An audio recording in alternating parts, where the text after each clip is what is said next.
میں ہوں سلمان رشید اور یہ ہے ایک مسافر کی دنیا۔ ہم نے ایک ٹیکسلا کراس کی بات کی تھی اور کس طرح کہ وہ جب 1930 کے اندر 30-32 کے اندر یہاں ٹیکسلا سے ملا تو مشہور ہو گیا کہ جناب یہ چونکہ بہت قدیم ہے تو یہاں پہ مسیحیت جو ہے حضرت عیسیٰ کا پیغام وہ پہلی صدی عیسوی کے اندر پہنچ چکا تھا اور سارے یہاں پہ کرسچن تھے یا کافی سارے لوگ مسیحی ہو چکے ہوئے تھے، اور یعنی تاریخی طور پہ وہ آپ کسی بھی طریقے سے اس کو مان نہیں سکتے۔ وہ ایک ہم جو مذہبی لوگ ہیں ہمارا ہے نا کہ جی جو کوئی تھوڑا سا ملتا ہے تو اس کو ہم بہت بڑا بنا کے اپنے مذہب کی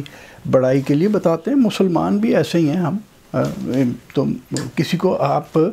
دوش نہیں دے سکتے کہ وہ غلط کر رہا ہے۔ اچھا، اب اسی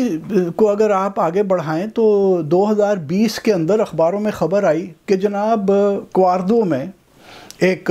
کرسچن کراس مل گیا۔ اب کواردو جو ہے، اسکردو، اگر آپ بلتستان جائیں تو اسکردو جو بڑا شہر ہے بلتستان کا، وہ سندھو دریا کے بائیں کنارے ہے، اور سندھو کے دائیں کنارے اسکردو کے پار کواردو کی ایک چھوٹی سی آبادی ہے، گاؤں ہے، وہاں سے ایک یہ کراس مل گیا۔ یہ جس کی تصویر آپ دیکھ رہے ہیں، یہ میری کھینچی ہوئی نہیں ہے تصویر، یہ میں نے اخبار سے لی ہوئی ہے۔ یہ اخباروں میں چھپی تھی یہ تصویر، 3-4 مختلف تصویریں چھپی تھیں، تو میں یہ اور ساتھ میں خبر آ گئی جناب۔ ایک تو کوئی کرسچن نیوز جرنل ہے، انٹرنیٹ کے اوپر ہے، اگر آپ سرچ کریں تو آپ کو مل جائے گا۔ اس کے اندر کسی ایک افرنگی عورت کا لکھا ہوا ہے کہ جناب یہ تو بڑا پرانا ہے اور عیسائیت یہاں پہ تھی، یعنی آج سے 1200 سال پہلے، کیونکہ یہ کراس 1200 سال پرانا تو لازمی ہے۔ اب اس قسم کی یہ ان کی کوئی کاربن ڈیٹنگ نہیں ہو سکتی کراس پتھر کی اس طرح سے کہ آپ یہ کہہ دیں کہ جی یہ پتھر جو ہے اس کو تراشا 1200 سال پہلے گیا تھا۔ وہ جو آرکیالوجسٹ بتاتے ہیں وہ تو اس کی بناوٹ سے، کاٹ چھانٹ سے کچھ اندازہ کیا جاتا ہے، تو اس طرح سے وہاں دور بیٹھے ہوئے کہہ دینا کہ جی 1200 سال پرانا ہے، یہ بالکل ہوا میں اڑانے والی بات ہے، بے پرکی جسے کہتے ہیں۔ اچھا، تو ہمارے یہاں ایک کاریتاس ایک ادارہ ہے، مسیحیت کے لیے کام کرتے ہیں، وہ بڑے اچھے کام کرتے ہیں تعلیم صحت کے لیے۔ اس کے منشا نور صاحب ہیں، ان کے لفظ کوٹ کیے ہوئے تھے اخبار میں، بگ نیوز فار کرسچنز، کہ جناب بڑی اہم خبر آ گئی مسیحیوں کے لیے کہ جناب یہاں پہ مسیحیت بہت پہلے سے تھی، انگریز نہیں لے کے آئے تھے۔ اچھا جی، پھر وہ یعنی بات تو آگے بڑھنی تھی، تو اسی خبر کے اندر لکھا ہے کہ کوئی پروفیسر نعیم خان صاحب ہیں، پتہ نہیں کس یونیورسٹی کے ہیں، انہوں نے کہا، ان کے لفظ کوٹ کیے ہوئے تھے کہ it seems like this cross has descended from the sky, کہ ایسا لگتا ہے کہ یہ جو کراس ہے یہ آسمان سے نازل ہوا ہے۔ ماشاءاللہ، آسمان سے نازل ہوا۔ اور پھر ایک واجد بھٹی صاحب ہیں، کوئی جو کہ اس وقت قائد اعظم یونیورسٹی کے اندر اپنے پی ایچ ڈی اسکالر تھے، انہوں نے کہا کہ جناب یہ لازمی جو ہے نا 1200 سال پرانا ہی ہے، اور اس زمانے میں یہاں پہ عیسائیت جو تھی وہ عام تھی، کیونکہ نستوری کرسچن جو تھے انگریزی کتابوں کے اندر جن کا ذکر نیسٹورین کرسچنز کے طور پہ ہے کہ وہ یہاں پہ رہتے تھے۔ اور واجد بھٹی صاحب نے ایک یہ بھی بات بتائی کہ جناب یہ جو پارتھی تھے، اور یہ جو یاد رہے کہ یہ جو پارتھی تھے یہ پہلی صدی عیسوی کے اندر ٹیکسلا ان کی سلطنت تھی، یعنی وہ ٹیکسلا کراس کی جب ہم نے بات کی تھی تو ہم نے پارتھی بادشاہ گانڈوفیریز یا گدنفر کا ذکر کیا تھا، تو یہ ان کی وہ تھی۔ اور بقول واجد بھٹی صاحب کے کہ جی یہ پارتھی جو تھے یہ نستوری کرسچن تھے۔ جو ہمیں خبر ملتی ہے گانڈوفیریز کے بارے میں وہ تو آتش پرست تھا، یہ جو اپنے زرتشتی ہوتے ہیں وہ تو زرتشت کا فالوور تھا، وہ آتش پرست تھا، وہ نستوری کرسچن نہیں تھا۔ پنجابی میں ایک ہم فقرہ بولتے ہیں کہ وہ ایک تار کے بارے میں کہ کتھے آئی یہ تار، وہ لیکن وہ یہاں کہا نہیں جا سکتا۔ بہرحال ایسے لگتا ہے کہ یہ جو صاحبان یہ سب الاپ رہے ہیں ان کو کہیں وہی تار آئی ہوئی ہے۔ تو خیر وہ اپنا انہوں نے کہا کہ جی یہ تو وہ تھا، پارتھی جو تھے وہ کرسچن تھے اور یہاں پہ سارا عیسائیت رائج تھی۔ اب مسئلہ یہ ہے جی کہ ہمارے جو پروفیسران ہیں نا، بڑی نیرو ہماری ریڈنگ ہوتی ہے، اور یہ پی ایچ ڈی اسکالر ٹکا ٹوکری تو آج کل پی ایچ ڈیز ہوئی ہیں یہ، اور ہمیں پتہ ہے کہ کس طرح سے ڈگریز ملتی ہیں، تو ریڈنگ بڑی نیرو ہے، اور وہ کوئی جسے آپ کہتے ہیں نا کہ بڑا کینوس نہیں ہوتا ان کے علم کا۔ اب اگر انہوں نے کچھ پڑھا ہوتا، مثال میں 2-3 کتابوں کی آپ کو دیتا ہوں، مثال کے طور پہ کہ یہاں اپنے 1530 کی دہائی کے اندر ایک منگول لوگوں نے چڑھائی کر دی بلتستان کے اوپر، اور اس فوج کے اندر ایک آدمی تھا مرزا حیدر دولت، وہ بابر کا کزن تھا، بابر جو اپنا مغل بادشاہ تھا یہ اس کا کزن تھا، اور یہ لوگ یارکند میں سلطنت تھی اس کے بادشاہ کی، اور یہ فوج کے اندر جرنیل تھا، اور اس نے پھر ایک کتاب لکھی تاریخ رشیدی، جو کہ پڑھنے کی تعلق رکھتی ہے، کیونکہ وہ سارا وہ جو یہ سرداری تھی یہاں پہ ان کی منگولوں کی یارکند میں اور کاشغر میں، اس کے بارے میں ہے وہ کتاب، اور وہ جو یہ ادھر چڑھائی کی بلتستان میں اس کے بارے میں بھی ہے 1530 کی دہائی میں، یعنی 1532 ہے شاید ایگزیکٹ سال، اب آف ہینڈ مجھے یاد نہیں ہے۔ یہ منگول بھی بھوکے ننگے تھے کہ بلتستان سے مال دولت لوٹنے آئے، اور کافی لوٹ مار کر کے گئے، یہاں پہ بہت لوگوں کو مارا اور مطلب ظلم کر کے گئے، اور لیکن بات وہ لکھتا ہے، وہ ہمیں بتاتا نہیں ہے کہ یہاں پہ کوئی بھی کرسچن ہے، بالکل ذکر نہیں کیا مرزا حیدر دولت نے کہ یہاں 16ویں صدی کے اندر کوئی کرسچن تھے، کہ اگر 1200 سال پہلے اگر کرسچن آ چکے تھے تو پھر یہ اپنا 500 سال بھی پہلے ہونے چاہیے تھے یہاں پہ کرسچنز، تو وہاں پہ کوئی ذکر نہیں ہے کرسچینٹی کا، البتہ نام جو لیتا ہے وہ فارسی کے نام ہے، تو وہ مسلمان لوگ تھے، اور یہاں پہ سب لوگ شیعہ تھے۔ وہ علی حمدانی صاحب ایک تشریف لائے تھے یہاں پہ بہت سال پہلے، مرزا حیدر دولت کے آنے سے بھی کوئی 200 سال پہلے، میرا خیال ہے 14ویں صدی کے اندر ان کا یہاں پہ آمد ہوئی تھی۔ انہوں نے بہت سارے لوگوں کو مشرف با اسلام کیا، اور چونکہ وہ خود شیعہ مسلک کے فالوور تھے تو وہ یہاں پہ زیادہ تر لوگ شیعہ تھے۔ تو اور حیدر دولت یہ بھی بتاتا ہے کہ کچھ لوگ بدھسٹ بھی ہیں بلتستان کے اندر، عیسائیت کا بالکل ذکر نہیں کرتا۔ اچھا پھر اب اگر آپ تھوڑا سا مزید آگے آ جائیں، یہ تو 1530-32 کی بات ہو گئی، اگر اب آپ تھوڑا سا آگے آ جائیں تو ایک بہت ہی دلچسپ کتاب ہے، یہ میرے پاس ہے، اس کا ٹائٹل ہے early Jesuit travellers in Central Asia. یہ جو جیزوٹ مشنریز تھے یہ بڑے کمال لوگ تھے، یہ بڑی انہیں چنتا تھی، اور کہ جی پوری دنیا یہ سارے باربیرینز ہیں، جانگلی لوگ ہیں، ان کو ہم نے ڈیلیور کرانا ہے، ان کو ہم نے جنت میں اپنے ساتھ لے کے جانا ہے، تو اور ان جانگلی لوگوں میں ہم مسلمان، ہندو،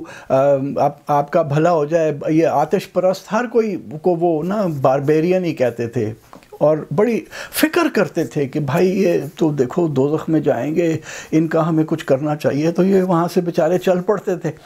یورپ سے۔ اور یہ جو جیزویٹس تھے یہ زیادہ تر پرتگیزی تھے، اور بھی اٹلی وغیرہ کے بھی ہوتے تھے۔ تو یہ کارنیلیس ویسلز نے یہ کتاب لکھی ہے، اور یہ کوئی 100-125 سال پرانی کتاب ہے، میرے پاس تو ری پرنٹ ہے، کتاب دلچسپ ہے، داستانیں خوب ہیں، پڑھنے والی ہے اگر کوئی تاریخ سے دلچسپی رکھتا ہے۔ تو اس میں اس نے کوئی درجن بھر جو تھے نا جیزویٹس، ان کا لکھا ہوا ہے، ان کی زندگیوں کے حال لکھے ہیں۔ اس میں ایک جو سب سے پہلے آیا تھا وہ 1595 میں بینٹو ڈی گوس آیا تھا، اور پرتگال سے آیا تھا، اور 1595 میں آیا بیچارہ یہاں کارگل سے ہو کے وہ کرتے ہوئے وہ وہاں پہ چین پہنچا۔ چینی بھی تو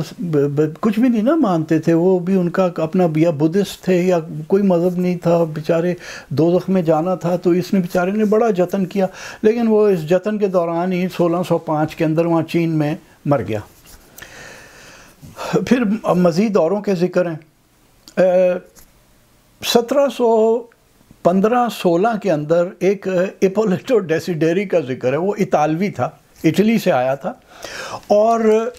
وہ 1715-16 2 سال بنتے ہیں یا چلیں 1 سال تو پورا کہیں نہ کہیں یہاں پہ رہا. وہ بھی شری نگر سے کارگل سے ہوتا ہوا لداخ آیا اور یہاں پہ رہا. لداخ میں عیسائیت کی پرچار کرنے کی کوشش کی، لیکن ہم بڑے پکے لوگ تھے، یا تو بدھسٹ تھے اور یا اپنا شیعہ تھے اور سنی لوگ بھی تھے. تو لیکن بیچارہ میرا خیال ہے کوئی زیادہ کامیاب نہ ہوا. لیکن نہ بینٹو ڈی گوس نے نہ ایپولیٹو ڈیسیڈیری نے ذکر کیا کہ پائن یہ ساتھ ہی بلتستان ہے، لداخ بھی تو بلتستان سے ذرا سا ہی ہٹ کے ہے، اور ادھر تو جناب عیسائیت پنپ رہی ہے. وہ بھاگ کے جاؤں میں اور میں جا کے ان کا گرجا تو سیدھا کروں، جیسے مسلمان قبلہ سیدھا کرتے ہیں نا. وہ انہیں ڈی گوس کو اور ڈیسیڈیری کو چاہیے تھا نا آ کے بلتستان کے گرجے سیدھے کرتا. تو کوئی ذکر نہیں، کوئی انہوں نے نام تک نہیں سنا تھا کہ جناب یہاں پہ کوئی اپنے مسیحی رہتے ہیں بلتستان کے اندر. اچھا پھر میں آپ کو تھوڑا سا اور آگے لے آتا ہوں. 1892 کے اندر ولیم مارٹن کانوے ایک انگریز ایکسپلورر تھا، نقشہ ساز تھا. اس کی کتاب بھی ہے ٹریول ایکسپلوریشنز ان دا کراکرم ہمالیہ، کوئی اس قسم کی وہاں میرے ریک میں پڑی ہوئی ہے، میں نے پڑھی ہے 2 بار بلکہ پڑھی ہے. تو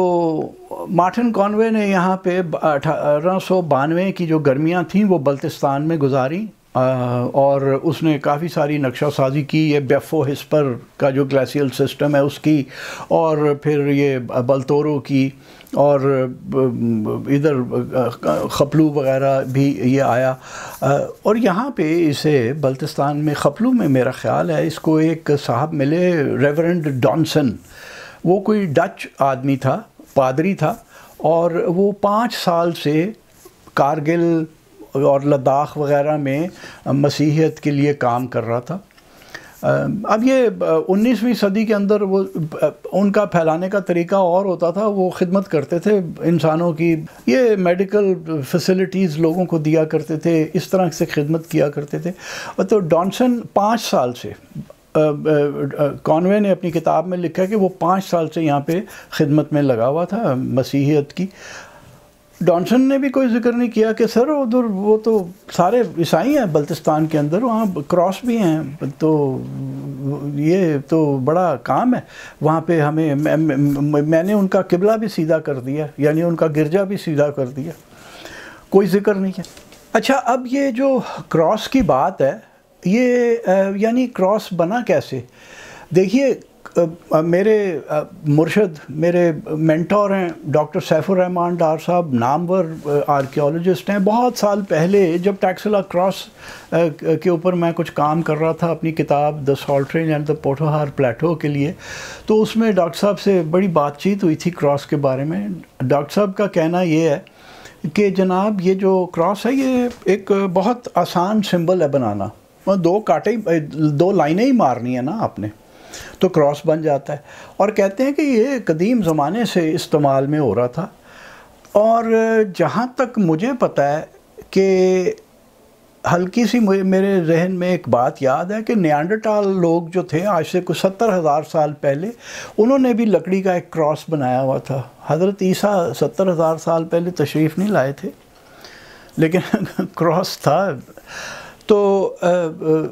اب یہ ڈاکٹر صاحب کہتے ہیں کہ یہ اس لیے پسند تھا انسانوں کو کہ یہ ایکویلیبریم کی نشانی تھی، 4 ٹانگیں برابر کی، ایکویلیبریم کی نشانی یعنی توازن کی نشانی تھی، تو لوگ یہ بنایا کرتے تھے. اچھا اور پھر یہ اب جیسے وہ ہٹلر نے وہ سواستکا کو اپنا کہ جی ہم آریہ ہیں اور ہم سواستکا بناتے ہیں، وہ تو ہمارے یہاں انڈیا اور یہ سب کانٹیننٹ کا ایک سمبل تھا. اور وہ صرف یہ تھا کہ وہ ایک کراس ہے، اس کو تھوڑا سا سٹائلائز کرنے کے لیے اس کے بازوؤں کو تھوڑا سا ایکسٹینڈ کر دیا 90 درجے کے زاویے کے اوپر، تو وہ سواستکا بن گیا. اور سنسکرت سے میں بالکل واقف نہیں ہوں، لیکن جہاں تک مجھے پتہ ہے سواستکا کا مطلب ہے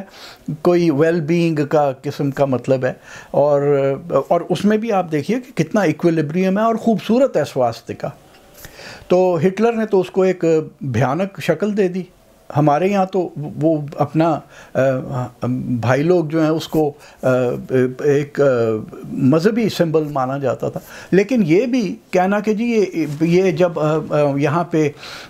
سناتن دھرم عام ہوا تو سواستکا ایجاد ہوا تھا، یہ بھی بالکل غلط ہے۔ 15,000 سال پرانے ایک میمتھ کی ٹسک، میمتھ کے دانت کے اوپر، میمتھ ایک قسم کا ہاتھی ہوتا ہے اور اس کے دانت بالکل ہاتھی دانت کی طرح کے ہیں، ایک ہاتھی دانت کا ٹکڑا ہے جس کے اوپر سواستکا بنا ہوا ہے، وہ کاربن ڈیٹ ہو چکا ہے اور 15,000 سال پرانا ہے۔ اس کا مطلب ہے کہ لوگوں کو یہ جو توازن، یہ جو خوبصورتی تھی وہ تب بھی پسند تھی اور وہ یہ استعمال کرتے تھے۔ اس کی کوئی اسی وقت ہو سکتا ہے کہ ہلکی پھلکی کوئی مذہبی کانوٹیشن بن گئی ہو، لیکن نہ تو ہندو مذہب کے ساتھ اس کا کوئی تعلق تھا، سناتن دھرم کے ساتھ، اور نہ عیسائیت کے ساتھ اس کا کوئی تعلق تھا۔ اگر آپ یہ مکلی جائیں، یہ ٹھٹھا کے باہر جو مکلی کا بہت بڑا قبرستان ہے، وہاں پہ ایک بہت ہی خوبصورت اور رچ قسم کا ایک مقبرہ ہے جو کہ مرزا عیسیٰ خان ترخان سیکنڈ کا ہے، 17ویں صدی کے تقریباً وسط کے قریب کا۔ وہ ایک بہت بڑے احاطے کے اندر ہے، یہ آپ تصویر اس کی دیکھ لیجئے، یہ اندر کی وہ جو بلڈنگ ہے جو مقبرے کی ہے جس کے اندر لوگ دفن ہیں، عیسیٰ خان ترخان اور اس کے گھر والے۔ یہ باہر اس کے ایک بڑی چار دیواری ہے، چار دیواری جو ہے اگر آپ باہر اس کو گھوم پھر کے دیکھیں تو اس پہ بھی سواستکا بنے ہوئے ہیں، یعنی سواستکا پھر میں کہہ رہا ہوں کہ وہ خوبصورتی کا ایک نشان تھا، مذہب کے ساتھ اس کا تعلق نہیں تھا۔ اچھا، اور اگر میں آپ کو بہت پیچھے لے جاؤں، 6,000 سال پیچھے لے جاؤں، تو اپنے یہ جو میسوپوٹیمیا کے عراق میں جو تھے شہر پرانے، نینوے اور اورک، یہاں پہ بھی آپ کو کراس ملتے ہیں، سواستکا تو نہیں لیکن کراس البتہ ضرور ملتے ہیں، اور موئنجو دڑو میں بھی ایک آدھا کراس آپ کو کہیں نہ کہیں دکھ جاتا ہے۔ تو جناب یہ جو کراس ہے یہ ایک پسندیدہ ٹیلسمن تھا، ایک پسندیدہ علامت تھی ایکویلیبریم کی۔ اس کو ہو سکتا ہے کہ لوگ مذہب سے بھی تب بھی جوڑتے ہوں، کوئی انہوں نے بنایا ہوا موئنجو دڑو یا نینوے بابل کے لوگوں نے، لیکن ایسا ہندو یا عیسائیت کے ساتھ اس کا کوئی تعلق نہیں تھا۔ اب میں آپ کو بتاؤں کہ یہ جو کراس کو مان لینا کہ جی حضرت عیسیٰ کے ساتھ اس کا تعلق ہے، یہ دیکھیے کہ جو کراس کی جو مذہبی اس کے ساتھ عقیدہ جڑا وہ تھیوڈوسیس جو رومن ایمپرر تھا، رومن بادشاہ تھا، جو کہ 379 سے لے کے 395 عیسوی تک بادشاہ رہا۔ اس نے جب بین کیا کہ جناب یہ کسی کو بھی اس کے اوپر سولی کے اوپر نہیں چڑھایا جائے گا، ڈیتھ بائی کروسیفکشن اس نے بین کر دی تھی تھیوڈوسیس نے، تو تب جا کے اور کچھ سال گزر جانے کے بعد اس سے یہ جو کراس تھا یہ حضرت عیسیٰ کے ساتھ اس طرح جڑ گیا اور اس کی ایک مذہبی کانوٹیشن بن گئی۔ لیکن تھیوڈوسیس سے پہلے چونکہ یہ حضرت عیسیٰ کی تکلیف کا ایک علامت تھی اور چونکہ چلی آ رہی تھی، اس وقت تک تھیوڈوسیس کے زمانے تک لوگوں کو سولی پہ مارا جاتا تھا، تو اس وقت تک لوگ اس کی وہ پوجا نہیں کرتے تھے۔ اور دوسری کوئی 200 عیسوی کے اندر ایک مینوسیس فیلکس ایک رومن رائٹر تھا، اس نے لکھا بھی تھا کہ ہم کرسچن لوگ کراس کی اس طرح سے پوجا نہیں کرتے جس طرح پیگنز کرتے ہیں۔ وہی بات دوبارہ کہ جو کراس تھا وہ پیگنز کے لیے ایک سمبل تھا ایکویلیبریم کا، پوجا کا، اور یعنی ان کے لیے ایک مقدس چیز تھی وہ کراس جو تھا، اس کو حضرت عیسیٰ کے ساتھ جوڑ دینا۔ اچھا، اب یہ آپ کو آرزو کے کراس کے اوپر دوبارہ آ جائیے، پھر دیکھ لیجئے، ڈاکٹر سیف الرحمن ڈار صاحب فرماتے ہیں کہ یہ لیٹن کراس ہے، یعنی اس کی 3 ٹانگیں برابر ہیں اور ایک لمبی ہے، اور عیسائیت کے اندر بھی لیٹن کراس ہی ہوتا ہے جس پہ حضرت عیسیٰ کی وہ شبیہ انہوں نے بنائی ہوئی ہوتی ہے۔ لیکن آپ کو یہ کراس بنا کب، ہم اس کے اوپر کچھ نہیں کہہ سکتے، بناوٹ اس کی تصویروں سے تو بہت اعلیٰ نظر آتی ہے، بڑی صاف ستھری بناوٹ ہے، اور یہ نمودار کیسے ہو گیا کہ پہاڑی کے اوپر پڑا ہے جیسا کہ آپ تصویر میں دیکھ رہے ہیں، یہ کئی بارشیں برفوں کے بعد جو کوئی مٹی کھری ہوگی تو یہ نکل آیا، سفید سنگ مرمر کا ہے، اس کے بارے میں ہمیں کچھ نہیں پتہ، لیکن یہ اتنی بڑی حماقت ہے کہ ایک کراس ہمیں نظر آیا تو ہم جھٹ سے اس کو عیسائیت کے ساتھ جوڑ دیں، جبکہ ہمیں تاریخی کوئی بھی ثبوت نہیں مل رہا۔ میں نے آپ کو یہ سب لوگوں کا بتا دیا جو کہ یہاں سے گزرے اور جنہوں نے کبھی عیسائیت کا انہیں نہیں پتہ چلا کہ جناب بلتستان کے اندر سب لوگ عیسائی تھے یا بہت سارے لوگ عیسائی تھے اور کراس بن رہے تھے اور گرجے بن رہے تھے، تو کسی گرجے کی بھی ہمیں کچھ آثار نظر آتے، ایسا کچھ نہیں ہے۔ یہ ایک دم چھلانگ مار کے کراس دیکھنا اور چھلانگ مار کے مان لینا کہ یہ جی حضرت عیسیٰ کا پیغام یہاں پہ آج سے 10,000 سال پہلے بھی پہنچ چکا تھا، اس سے بڑی حماقت کوئی نہیں ہے۔